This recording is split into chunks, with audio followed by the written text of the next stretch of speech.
अब है बेटा इलेक्ट्रॉन की कक्षीय चाल Vn। पहले हमने क्या निकाला? इलेक्ट्रॉन की त्रिज्या। अब क्या निकाल रहे हो? इलेक्ट्रॉन की कक्षीय चाल। देखो बेटा Vn, वो ही लिखो प्रथम परिकल्पना। लिख लिया? वो लिखो द्वितीय परिकल्पना। सर मुझे आता है ये लिखना, आपको भी आता होगा, ये लिख ले। अब क्या करो, आप एक में दो का भाग दे दो। सर एक में किसका भाग दे दो? दो का। देखो मैं दे रहा हूं, mv² लिख दूं, नीचे 1/2 mvr लिख दूं, kze² लिख दूं। इसको गुणा करोगे तो 2 ऊपर चला गया, nh नीचे आ गया। इसमें भाग दिया एक में दो का, तो भाग दिया तो इसको मैं 1/mvr लिख दिया। ये एज इट इज है, इसमें दोगे तो 2 ऊपर चला गया, nh नीचे आ गया। देखो कुछ कट रहे हैं, क्या कट रहे हैं? r², एक r, एक r। m से m कट गया, ये वीक से ये 2 घात थी, 1 घात कट गई। तो अब इधर तो v बच गया देखो, और ये यूं का यूं है। क्या? 2πkze²/nh। तो मैं लिख रहा हूं v बराबर 2πkze²/nh। देखो बेटा, इससे ये nवीं कक्षा में है। कौन सी है? nवीं कक्षा। तो v के भी n लगा दो बेटा, 2πkze²/nh। अब मैं इसमें देखो Vn समानुपाती क्या लिख सकता हूं? z। Vn समानुपाती क्या लिख सकता हूं? 1/n। ठीक है? देखो बेटा, अब मैं किसके लिए कर रहा हूं? H2 के लिए। z बराबर 1 लिख दूं, लिख दिया सर। n बराबर 1 लिख दूं, लिख दिया सर। देन V1 बराबर हो गया, देखो बेटा, 2πke²/h। इन सब की वैल्यू रखो। k की वैल्यू आप जानते हो, e की जानते हो, h की जानते हो। तो ये वैल्यू आएगी 2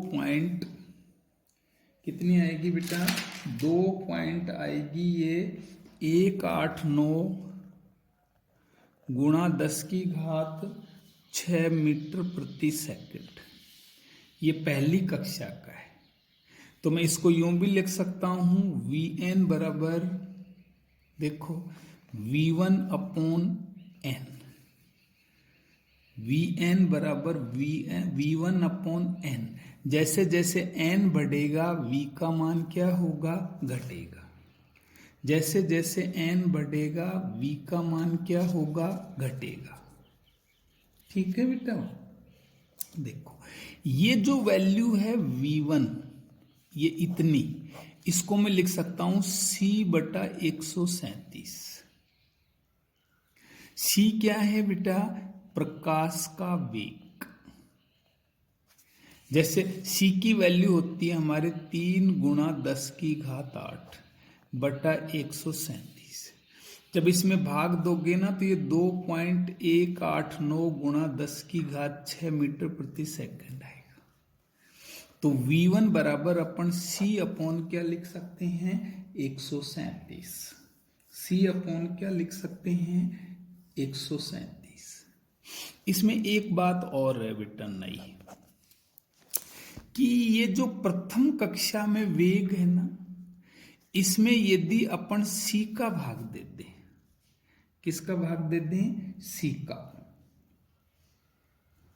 प्रथम कक्षा में जो वेग है इसमें किसका भाग दे दें, c का। ये जो अनुपात है ना, इसको सूक्ष्म संरचना नियतांक कहते हैं। क्या कहते हैं, सूक्ष्म संरचना नियतांक। सूक्ष्म संरचना नियतांक। ये रियल में भाग दोगे तो 1/137 आएगा, और इसकी वैल्यू कितनी आएगी, 7.23 गुणा 10⁻³ इसको हम सूक्ष्म संरचना नियतांक कहते हैं सर। किसको, V1/c को सर। तो हमने एक निष्कर्ष निकाल दिया कि जैसे जैसे कक्षा है ना, उनका मान बढ़ता जाएगा, वैसे वैसे इलेक्ट्रॉन का वेग क्या होता जाएगा, घटता चला जाएगा सर। अब है तीसरी बात, इलेक्ट्रॉन की कक्षीय आवर्ती। इलेक्ट्रॉन की क्या है, कक्षीय आवर्ती, जिसको Fn कहते हैं। क्या कहते हैं, Fn। अभी हमने पढ़ा सर F बराबर होता है 1/T, ठीक है। आवर्तकाल, आवर्तकाल का सूत्र क्या होता है, दूरी बटा समय। दूरी क्या है, 2πr, वेग, सॉरी समय नहीं, वेग, और ये होता है v। तो मैं यहां लिख दूं F बराबर, ये 1/ है, क्या है, 1/, तो ये v तो घूम के ऊपर चला जाएगा, 2πr नीचे आ जाएगा। v तो घूम के कहां चला जाएगा, ऊपर, और 2πr नीचे। फिर देखो बेटा, आवर्ती बराबर होता है 1/t, 1/ आवर्तकाल। देन F बराबर t की वैल्यू ये होती है, जब चक्कर लगाएगा तो दूरी एक परिधि के बराबर होती है, और ये v वेग से चक्कर लगा रहा है। अब मैं कहता हूं सर ये nवीं कक्षा में है, तो यहां भी n लगा दो, यहां भी n लगा दो, यहां भी n लगा दो। अब सर इनके मान रख लो, Vn का मान रख लो।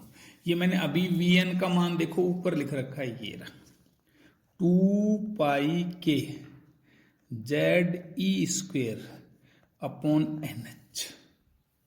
गुणा 1/2π लिख दूं। अब Rn की वैल्यू रख दो, किसकी रख दो बेटा, Rn की। Rn की वैल्यू क्या है, देखो ये है n² h²,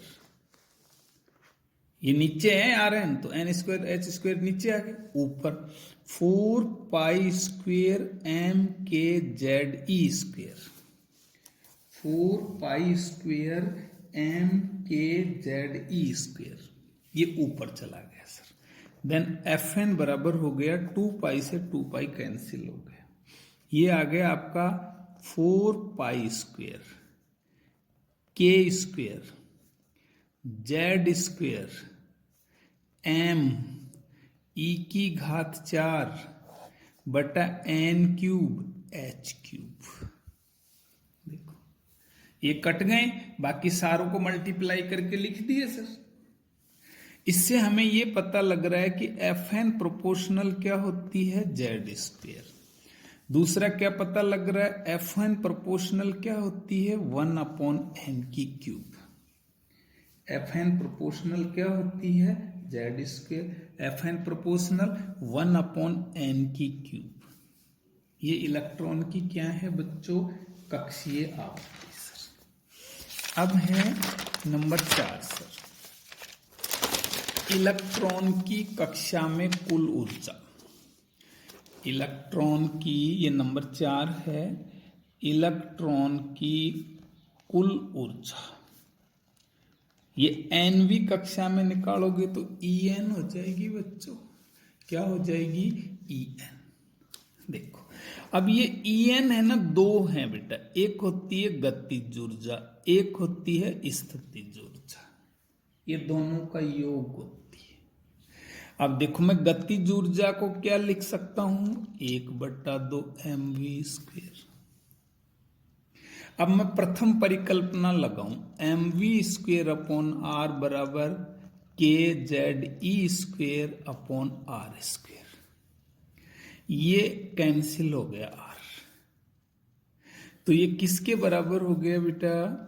1/2 KZE² R। देखो हो गई ये E के। चलो सर, अब मैं EP निकालूं, स्थितिज ऊर्जा। इसका सूत्र क्या होता है? KQ1Q2/R। अपन ने पढ़ा है सर शुरू की फर्स्ट फिजिक्स में सर, पहले पार्ट में सर, स्थितिज ऊर्जा सर। ठीक है, पहले के वो पहली यूनिट का सर वो चौथा भाग है ना, उसमें है ये। तो देखो बेटा, Q1 की जगह क्या लिखूंगा? ZE। Q2 की जगह क्या लिखूंगा? -E। ये नाभिक का आवेश है Q1, ये इलेक्ट्रॉन का। ये स्थितिज ऊर्जा बेटा ऋणात्मक भी हो सकती है, धनात्मक भी। इसलिए आपको सिंबल E का जो है ना नेगेटिव रूप, वो नेगेटिव लिखना पड़ेगा। बटा क्या है? R। देन EP बराबर क्या हो गया? -KZE²/R। देखो सर, अब इनको जोड़ दूं तो कुल E बराबर कितना हो गया? 1/2 KZE²/R। और माइनस क्या हो गया? KZE²/R। देखो ये बेटा आधा है और ये पूरा है, तो ये नेगेटिव वाला बचेगा आधा। -1/2 KZE²/R। सर ये NV कक्षा की है, तो यह NV लगाओ सर। NV कक्षा की है तो यहां पर क्या लगाना पड़ेगा आपको? NV लगाना पड़ेगा सर। देखो अब यहां Rn की वैल्यू पुट कर दो सर। पीछे से अभी Rn निकाला था ना, देखो मैं करता हूं।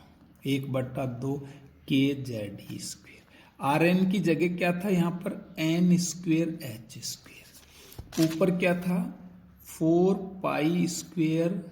देखो बेटा पीछे निकाला था अभी अपन ने, 4π² MKZE²। 4π² MKZE²। ये मैंने इसकी वैल्यू पुट कर दी है सर। देखो En बराबर सर, ये 2 से 4 कट गया 2 बार, तो हो गया -2π² K²। ये K² हो गया बेटा। ये Z और Z क्या हो गया? Z²। ये M हो गया, ये e⁴ हो गया, ये n² हो गया h²। इसमें से ये जो वैल्यू है ये Z² छोड़ करके इसको एक नियतांक मानते हैं R'। ये NV नहीं है, सॉरी, इसमें NV नहीं है बेटा। R' गुणा Z²/n²। फिर देखो एक बार, ये जो वैल्यू है ना, इसको बेटा अपन ने Z² मान लिया। किस किस को छोड़ के ना, उसको सॉरी R', किस किस को? Z² को छोड़ करके और n² को छोड़ के। तो Z² छोड़ दिया मैंने, n² छोड़ दिया, इसको R'। देखो ये R' किस किस की जगह लिखा है, मैं एक बार फिर लिख दूं। 2π² K² ME⁴h²। इसमें सारी वैल्यू पुट करो सर। क्या करो? इन सब के मान की वैल्यू क्या करनी है आपको? पुट करनी है सर। ठीक है, तो कितना मान आएगा ये? 2.18 गुणा 10⁻⁻18 जूल सर। और इसको ईवी में बदलोगे ना तो 13.6 ईवी आएगा। R' में आप K की वैल्यू रखो, M की रखो, E की रखो, H की रखो, ये पीछे अपन ने बता दी। तो ये इतना जूल आएगा सर। और इसको ईवी में बदलोगे तो 13.6 ईवी आएगा। ठीक है, अच्छा सर। अब मैं कहूंगा सर H2 के लिए Z = 1। देन ई एन बराबर हो गया minus R dash upon n square. E n बराबर हो गया -13.6 ईवी बटा एन स्क्वेयर। ये सर एनवी कक्षा में इलेक्ट्रॉन की कुल ऊर्जा है। एनवी कक्षा में इलेक्ट्रॉन की क्या है, कुल ऊर्जा है। और ये नेगेटिव चिन्ह ये बताता है कि सर नाभिक और इलेक्ट्रॉन के बीच में आकर्षण बल लग रहा है।